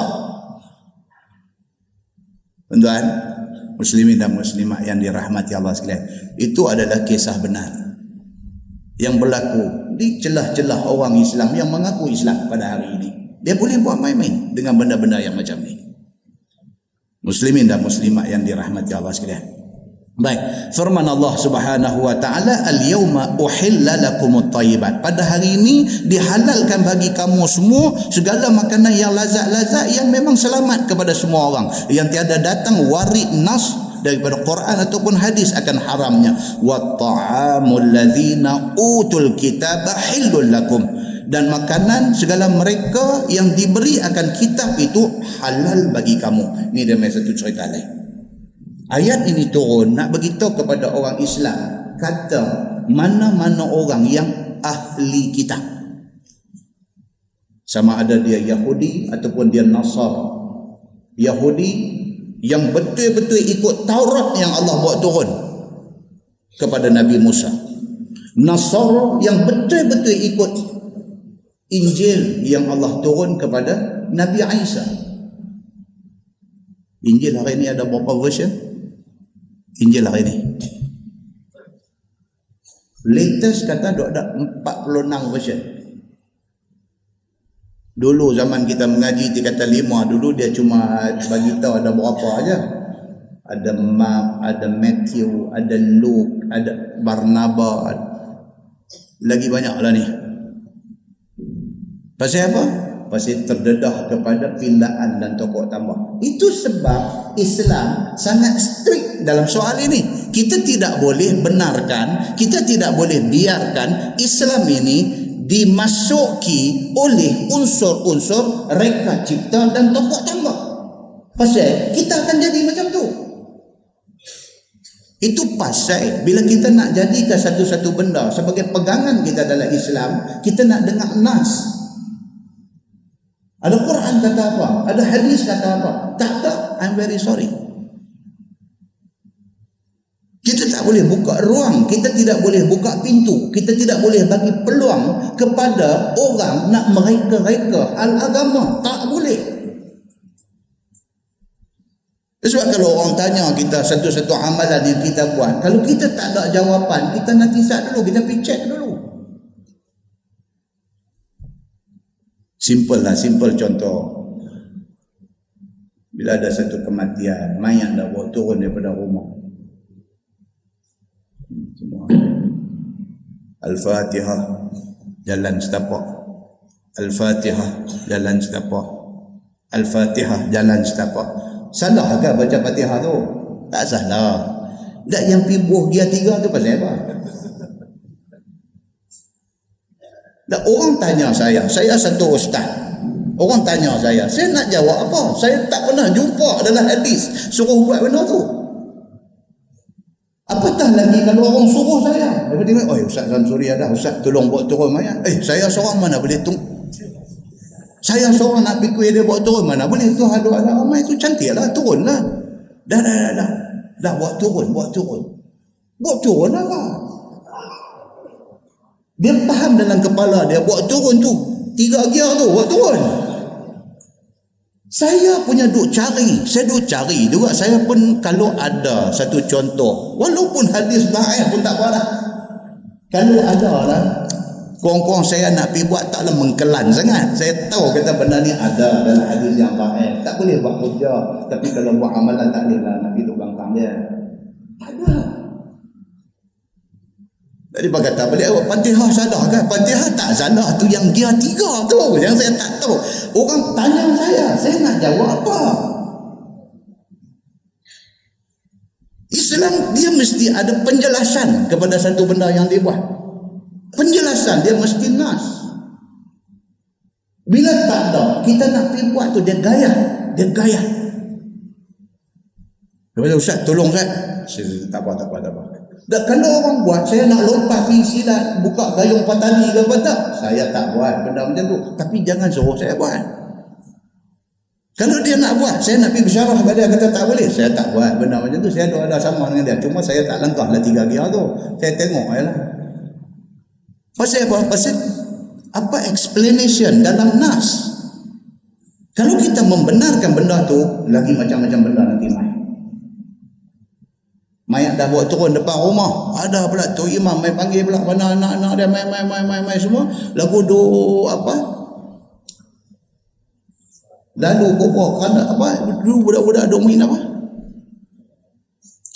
dia main lalu kat bawah itu cukup tangkap tu apa dia ada satu budak-budak duk main dulu ni kan, dia sezaman dengan orang-orang pisang masak layu. Dia ada satu game tu, beratur panjang lalu tangan dua orang buat lagu tu, bila main dia cukup bisik apakah hang duduk belakang aku, bisik apa hang duduk belakang balik sana. Dia nak buat lagu tu dekat mayat ni, dah buat turun dah, panggil main lagu tu lalu ke bawah tu, lalu main balik ni pula, lalu mana. Orang pergi tanya, ustaz yang buat ni apa, ustaz yang buat ni, dia kata ni kita berdepa dulu masa mak sakit lorat, lepas tak ada nak minta ampun, ni cara minta ampun. Semak lah tuan-tuan. Kalau piduk mereka buat benda dalam agama ni, dia semak lah. Janganlah macam tu. Hak orang dulu-dulu buat sudah, hari ni kita tanya. Kita tanya pasal apa buat lagu tu. Mana dia satu hadis apa cerita sahabat tu. Tak ada, nanti saat dulu. Saya tak mau kata salah, tapi nanti saat dulu saya nak cari tang mana. Kalau ada bagi tahu main. Kita pun nak buat, kita nak pergi puas hati. Muslimin dan muslimat yang dirahmati Allah sekalian. Kalau tidak, Islam jadi macam tu. Tambah sana sikit, tambah sini sikit, modify tang tu sikit, modify tang ni sikit. Seolah-olah hak Nabi buat dulu tak cukup cantik lagi, tak cukup sempurna lagi. Sampai kita nak kena buat bagi cantik daripada yang Nabi buat. Siapa kita ni yang kita nak buat lebih daripada Nabi sallallahu alaihi wasallam? Muslimin dan muslimat yang dirahmati Allah sekalian. So, dalam ayat ni Allah Subhanahu wa taala bagi tahu benda-benda yang macam ni. Kemudian dia kata apa? Makanan yang disembelih, binatang yang disembelih oleh ahli kitab halal bagi kamu makan, dan demikianlah sebaliknya. Kan kalau pi negeri orang putih dia ada, dia tulis, dia rimak di sana, ini sembelihan ahli kitab. Perbincangan tentang sejauh mana Nasara dan Yahudi yang ada pada hari ini boleh dipanggil ahli kitab, itu bukan perbincangan di Masjid Taqwa ni, bukan. Itu perbincangan di peringkat ulama besar-besar. Itu Dr. Yusuf Al-Qaradawi, mereka kena bincang benda ni. Kita tak tahu. Cuma bagi kita hari ni, kalau mereka kata yang ni ustaz boleh makan yang ni ahli kitab sebelah, saya kata fikir salam kat dia, saya pergi makan yang lain. Saya rimai pasal benda tu tak pasti. Muslimin dan muslimat yang dirahmati Allah sekalian. Tuan-tuan tahu apa nama sahabat Nabi Umar Al-Khattab radhiyallahu anhu. Umar Al-Khattab radhiyallahu anhu, dia tetap berpegang mengatakan sebahagian daripada ahli kitab ni kalau sembelih tak boleh makan. Dia berpegang, bukan semua. Hak dia tahu kata okey, betul, ikut hak kitab yang samawi yang Allah buat turun tak apa. Hak mana yang dia nampak longgak dalam kabut ni dia tak mahu. Bila orang tanya dia, apa dia jawab? Dia kata, apa syirik yang lebih besar daripada mengatakan Isa itu Tuhan? Apa nak kata ahli kitab ni boleh? Dia kata, betul, sebahagian. Sebahagian yang betul punya, seperti Abdullah bin Salam. Dia betulnya, dia ahli kitab. Dia betulnya, dia study betul-betul kitab tu, tapi finally, apa jadi kepada Abdullah bin Salam? Dia masuk Islam. Pasal apa? Pasal dia betulnya. Dia betulnya bila dia study Taurat secara clear bagi tahu kata apa? Akan turun Nabi akhir zaman, Nabi Muhammad sallallahu alaihi wasallam. Taurat betul cerita macam tu. Maka dia ambil tahu cerita tentang Nabi Muhammad. Bila Nabi Muhammad sampai di Madinah dalam peristiwa hijrah, dia pergi join dalam orang duk dengar ramai-ramai. Sedangkan dia ahli kitab yang menjadi rujukan kepada orang-orang di Madinah. Pasal apa? Pasal dia ahli kitab betulnya. Dia pergi duduk dan dia dengar. Dia perhati Nabi daripada hujung rambut sampai hujung kaki. Dia dengar tiap-tiap patah perkataan yang Nabi abang. Hati dia berdetik. Dia kata, inilah Muhammad yang Taurat bagi tahu. Dia pergi jumpa Nabi sallallahu alaihi wasallam. Saya dah cerita dah dalam kuliah kita yang bila dulu tentang peristiwa dia jumpa, dan akhirnya dia kata apa? Dia kata, aslimni ya Muhammad. Bagi aku masuk Islam. Dan dia masuk Islam. Lepas tu dia kata dekat Nabi sallallahu alaihi wasallam, dia kata, wahai Muhammad, dia kata, sat lagi sekumpulan ahli kitab akan main. Antanya depa yang main ni siapa? Abdullah bin Salam. Depa tak akan komen buruk, melainkan depa akan kata Abdullah bin Salam ni yang terbaik punya manusia. Tapi bila aku keluar main, aku beritahu dekat depa kata aku masuk Islam, tak ada beralih belakang, depa akan condemn aku habis-habisan. Abdullah bin Salam boleh kata dekat Nabi macam tu. Pak kata jadi mai. Yang kata Yahudi sekumpulan ahli kitab mai. Nabi tengok, Nabi suruh dia masuk dalam. Abdullah bin Salam yang baru masuk Islam, masuk duduk dalam. Depa ni masuk. Masuk mai jumpa Nabi sembang, tidak jujur, tidak ikhlas. Mai nak tengok Nabi lagu nak usah satu macam. Nabi tanya mereka, "Apa kenal ke Abdullah bin Salam?" "Oh, kenal. Macam mana tahu dia?" Nabi kata, "Dia ni macam mana?" "Oh, dia orang yang baik-baik, anak kepada orang yang baik-baik. Dia tidak buat melainkan semua perbuatan yang baik-baik. Semua dia bagus." Nabi pun tengok Allah bin Salam keluar mai. Dia kata, "Hang datang ni." Dia kata, "Aku dah masuk Islam." Dengar yang tu, dia kata, "Hang lah manusia paling tak boleh pakai dalam masyarakat kita ni, dan tak ada satu kebaikan yang ada pada batang tubuh hang ni." Terus keluar nyong. Allah bin Salam kata kepada Nabi, "Betul tak aku kata tadi? Inilah perangai Yahudi." Dia kata. Muslimin dan muslimat yang dirahmati Allah sekalian, ada hari ini wallahu alam, Tuhan saja tahu depa macam mana. Cuma saya, kalau depa kata ni sembelihan ni ahli kitab punya, saya kata nak makan saya ada. Tentu ya. Muslimin dan muslimat yang dirahmati Allah sekalian, maka Allah Subhanahu wa taala bagi tahu, wa ta'amul ladzina utul kitab hillul lakum, makanan segala mereka yang diberi akan kitab itu halal bagi kamu orang Islam. Artinya sembelihan Yahudi, sembelihan Nasrani halal bagi kamu. Wa ta'amukum hillul lahum, dan demikianlah makanan kamu sembelih halal bagi mereka itu, yakni bagi ahli kitab yang betul punya. Baik, wal muhsanatu minal mu'minat wal muhsanatu minal ladzina utul kitab, dan juga boleh menikah, boleh kahwin, halal kita kahwin dengan perempuan yang merdeka daripada segala perempuan yang mukminah, dan segala perempuan yang merdeka daripada segala mereka yang ahli kitab. Demikian juga kita orang Islam boleh kahwin dengan perempuan ahli kitab yang betul punya, boleh kahwin. Tidak menjadi satu kesalahan, kata Quran, iaitu Yahudi dan Nasara yang benar-benar mengikut kitab yang asal diturunkan. Min qablikum, daripada dahulu kamu, halal bahawa kamu nikah dengan mereka itu. Artinya halal nikah orang Islam dengan perempuan Yahudi ataupun perempuan Nasara yang ahli kitab betul. Halal. Dia nak buat yang tu. Iza ataitumuhunna ujurahunna, dengan syarat apa dia? Kamu datang akan mereka itu, akan mas kahwin mereka itu.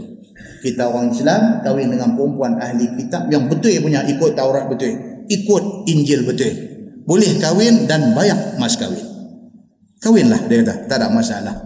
Muhsinina ghaira musafihin, hal keadaan kamu berkahwin betul-betul dan tidak berzina.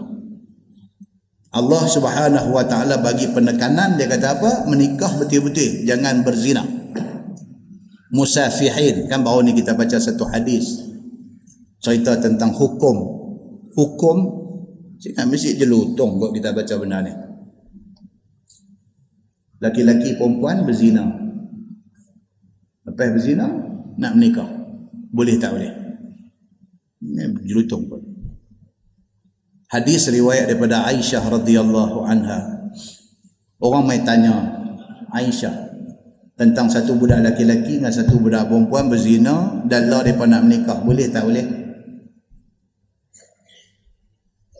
Kata dia, awwaluhu sifah wa akhiruhu nikah wal haram ma yuharrimul halal. Aisyah kata Nabi SAW ada bersabda, Nabi kata awaluhu sifah, tu ayat yang kita baca tadi ni, muhsinina ghaira musafihin. Musafihin itu daripada perkataan sifah, sin fa alif ha kecil. Sifah maksud dia zina. Awaluhu sifah, mula-mula berzina, dua-dua ekor ni berzina. Akhiruhu nikah, lepas dah berzina menikah. Nabi kata wal haram la yuharrimul halal. Nabi kata perbuatan zina yang mereka buat mula itu haram. Tetapi zina yang haram itu tidak mengharamkan nikah yang halal ini. Maksudnya dia berzina tu haram. Walaupun dia dah berzina, dia dah buat benda haram, lepas tu dia nak menikah. Nikah ni benda halal. Walaupun dia dah buat benda haram, dia nak buat benda halal. Benda haram itu tidak menghalang dia daripada buat benda yang halal, nikah ni. Maksudnya apa? Kalau pasangan ini dah berzina, mereka nak menikah, bagi menikah. Tidak menjadi satu kesalahan. Dan itulah yang dipegang oleh Imam Asy-Syafi'i rahimahullahu ta'ala. Begitu. So, Allah kata dalam ayat surah Al-Ma'idah yang kita baca ni, ayat 5 ni, muhsinina ghaira musafihin. Maka kamu boleh kahwin, tak ada jadi masalah, dengan syarat tidak berzina. Wala muttakhizi akhdan, dan tidak ambil buat gundik. Allah kata menikah elok-elok. Tak mau piduk buat perempuan simpanan, piduk bela, piduk apa, tak mau macam tu. Ini kerja kotor, ini kerja berdosa, ini kerja haram, ini kerja tidak gugur dengan ambil ayat sembahyang. Pasal apa? Pasal ini dosa besar. Piduk salah faham pula, tak apa ambil ayat sembahyang, kakak dia jatuh habis. Ini dosa besar. Dosa besar dia tak gugur dengan ambil ayat sembahyang. Baik, firman Allah Subhanahu wa taala, "Wa may yakfur bil iman faqad habita 'amaluh." Siapa yang kufur, yakni murtad daripada iman, maka sesungguhnya telah batal amalannya yang saleh-saleh itu. Sayang tuan-tuan, daripada beranak dalam keluarga Islam, mak Islam, ayah mak hantar pergi mengaji di tadika Islam, masuk sekolah, belajar pendidikan Islam, petang pergi mengaji tambahan ilmu-ilmu Islam, boleh baca Quran, baca sedap pula lagi dan sebagainya. Habis sekolah rendah pergi masuk Al-Masyhur, pergi masuk Al-Irsyad, pergi masuk Maktab Mahmud, pergi masuk Al-Masyhur Sungai Batu, pergi masuk sekolah agama dan sebagainya. Lepas SPM, kerana satu boyfriend yang bukan Islam, dia tinggal Islam ikut boyfriend tu. Quran kata apa? Faqad habita amaluh. Hak daripada awal buat amalan elok-elok kerana murtad tu, dia cancel habis semua. Dia cancel habis semua. Habita ni maksudnya sia-sia habis, erase. Dia delete habis segala apa yang dibuat kebaikan sebelum daripada itu. Muslimin dan muslimat yang dirahmati Allah sekalian, itu sebab gejala murtad ni sangat besar. Sangat besar. Kalau ada pihak kalimah Allah ni dengan niat yang serong, tuan-tuan boleh kontrol ke kata dia tak berniat serong? Boleh kontrol? Tak boleh kontrol tuan-tuan. Bagi kebenaran saja macam kita tahan tengkok bagilah. Tak ada apalah. Nak kontrol apa? Muslimin dan muslimat yang dirahmati Allah sekalian. So jaga benda-benda macam ni. Kita kata kita tak apa, pasal kita duk main masjid. Kita kata kita tak apa, pasal kita reti agama. Tuan-tuan boleh bagi garanti anak-anak tuan-tuan. Boleh bagi garanti cucu-cucu tuan-tuan. Apa dia reti tentang agama ni? Dengan kefahaman dia yang rapuh ni. Bila main di depan dia kekeliruan yang macam ni, 1000 kemungkinan boleh jadi. Kita tak boleh kata, apa ni teruk sangat ke iman budak-budak kita hari ni? Jangan cakap macam tu. Takut disuruh satu hari kena ke cucu hang hantuk kepala pergi ke dinding. Muslimin dan muslimat yang dirahmati Allah sekalian. Islam dia ada satu kaedah. Dia kata sadduz zara'i'.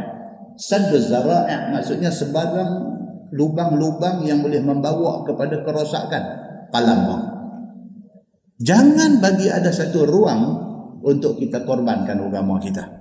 Muslimin dan muslimat yang dirahmati Allah sekalian. Firman Allah Subhanahu wa taala, "Wa huwa fil akhirati minal khasirin." Orang yang murtad ini hari akhirat merupakan orang hak paling rugi.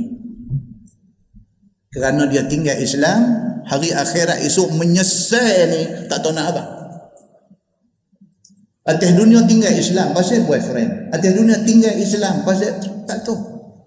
Hari akhirat esok, di mahsyar esok, bila dia tengok orang Islam ni pakat duk berbondong-bondong pergi ke syurga, sedangkan dia ditahan di sana dan nak dibawa ke neraka, menyesal dia pada masa tu tak tahu nak apa.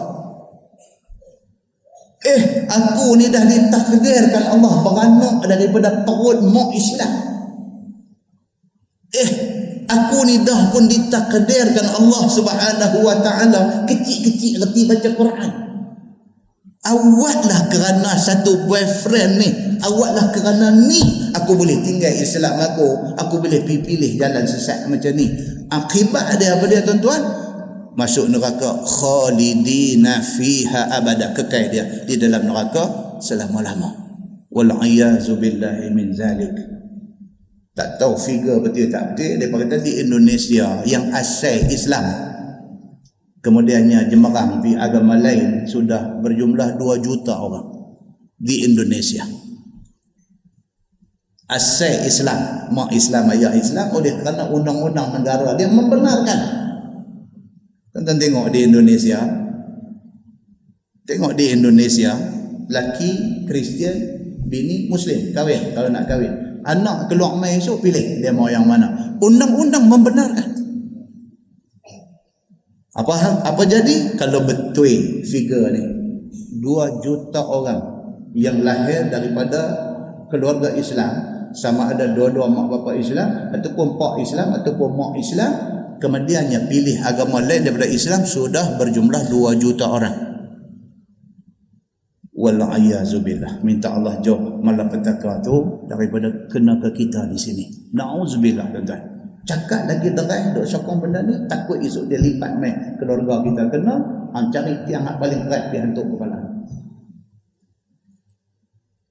Takat anak kita, insya-Allah kita boleh jaga cucu kita. Takat anak kita, insya-Allah kita boleh jaga. Anak kita nak pergi menikah dengan siapa? Itu luar kawalan. Luar kawalan. Dia pilih satu boyfriend, satu suami, dia pilih satu girlfriend, satu isteri yang macam mana ke? Habis ni hak kita bagi daripada kecil ni, laki dia buat. Nabi SAW kata apa? Al-mar'ah ala dini khalili. Satu perempuan, dia ikut agama kekasih hati dia, suami dia. Main generasi anak mereka, cucu kita, bukan orang lain, cucu kita. Kita boleh tengok kat jauh ya. Tak boleh nak sentuh dah. Habis sangat boleh tegur anak kita ni sambil-sambil lagu tu ya, kata ni awak anduk biar anak macam tu. Tak bagus tu. Alah bapa, biasalah bapa. Dia jawab banyak tu ya tuan-tuan. Terjulur lidah nak kata apa tak boleh. Kita duk tanya dia 2-3 kali. Bapa payahlah balik rumah bapa ni, banyak korek. Banyak korek dia kata kat pak dia. Dia tak balik. Kita ni duk ingat cucu ni nampak duk nak jadi pelik. Kita pergi di rumah dia, depa tunjuk tak welcome kita. Habis lah. Kita orang tua-tua pergi rumah anak menantu tunjuk muka satu macamnya sembek kat kita. Kita boleh duduk rumah dia, duduk cadang nak duduk 2 malam. Hari itu juga balik. Anak kita boleh cakap kuat lagi, boleh lagi. Cucu dah tak boleh kontrol tuan-tuan. Muslimin dan muslimat yang dirahmati Allah sekalian, tolong banyak-banyak jaga hal ini. Pasal Tuhan kata apa? Wa huwa fil akhirati minal khasirin. Orang yang akhirnya murtad ini di hari akhirat, depa inilah orang yang paling rugi. Apabila mati mereka itu atas murtad, dan jika kembali mereka Islam, kena qada. Masa mereka murtad itu segala amalan kena qada balik. Kalau dia murtad kata 2 tahun, lepas itu sedang balik. Siapa kami bercakap lagu mana kata dia sedang balik, bertaubat, mengucap apa semua, jadi Islam balik. 2 tahun punya sembahyang puasa kena qada balik, kata Imam Asy-Syafi'i. Pasal apa? Pasal tempoh masa 2 tahun itu dia dianggap bukan orang Islam. Katalah dia dah murtad tapi duk sembahyang lagi, tak pakai sembahyang tu. Ulaika habitat a'maluhum. Mereka itu sia-sialah amalan mereka. Nah, baik, dia kata apa? Dan jika kembali mereka Islam, kena qada lah apa yang mereka tinggal masa murtad. Tiada qada amalan yang dahulu daripada tu, tetapi tiada pahala. Wallahu a'lam. Lepas ni insya-Allah kita masuk hukum wuduk. Tak ada baca ni, cerita wuduk ni tak ada baca. Mukadimah baca dah, baca mana tadi. Yang akan datang dia akan mai hukum wuduk. Dia akan cerita ambil ayat semayang ini, apa hukum dia. Cuma tuan-tuan, Nabi SAW menjadi kebiasaan. Nabi SAW menjadi kebiasaan dia ambil ayat semayang tiap-tiap waktu semayang. Nabi punya kebiasaan. 5 waktu semayang, 5 waktu Nabi akan ambil ayat semayang. Bukan ayat semayang batal, tapi Nabi renew. Sehinggalah pada hari pembukaan kota Mekah. Pembukaan kota Mekah, Nabi daripada Madinah mai ke Mekah, masuk pembukaan kota Mekah. Hari itu Nabi semayang 5 waktu semayang dengan satu wuduk. Umar Al-Khattab dia tegur Nabi, dia kata, ya Rasulullah, pada pemerhatian saya, Tuan sudah buat satu benda yang Tuan tak biasa buat. Dia kata, kebiasaan Tuan masuk waktu semayang ambil air semayang, masuk waktu semayang, walhal wuduk masih ada, tapi Nabi renew. Tapi ni pasal apa ni? Hari pembukaan kota Mekah ni, Nabi semayang 5 waktu dengan satu wuduk saja. Nabi SAW jawab, dia kata amdan sana'tuhu ya Umar. Dia kata saja aku buat lagu tu. Saja, amdan maksud sengaja aku buat lagu tu. Pasal apa? Pasal nak beritahu, kata boleh kalau satu wuduk guna untuk beberapa semayang, boleh. Cuma kebiasaan Nabi dia akan renew tiap-tiap waktu semayang, dia ambil ayat semayang lagi sekali. Yang tu kita nanti baca detail insya-Allah pada bulan depan. Nah, insya-Allah kita tangguh dengan tasbih kafarah dan suratul As. Subhanakallahumma wa bihamdika asyhadu an la ilaha illa anta astaghfiruka. Bismillahirrahmanirrahim. Wal 'asr innal insana lafi khusr illa allazina amanu wa 'amilus shalihat wa tawasaw bil haqq wa tawasaw. اللهم صل على محمد في الأولين والآخرين وسلم ورضي الله تبارك وتعالى عن سادتنا أصحاب سيدنا رسول الله أجمعين. بسم الله الرحمن الرحيم. الحمد لله رب العالمين حمدا يوافي نعمه ويكافئ مزيده. يا ربنا لك الحمد كما ينبغي لجلال وجهك الكريم وعظيم سلطانك. رضينا بالله ربا وبالإسلام دينا وبمحمد نبيا ورسولا. اللهم افتح علينا فتوح العارفين وارزقنا فهم النبيين بجاه خاتم المرسلين. اللهم فقهنا في الدين وعلمنا التأويل واهدنا صراطك المستقيم.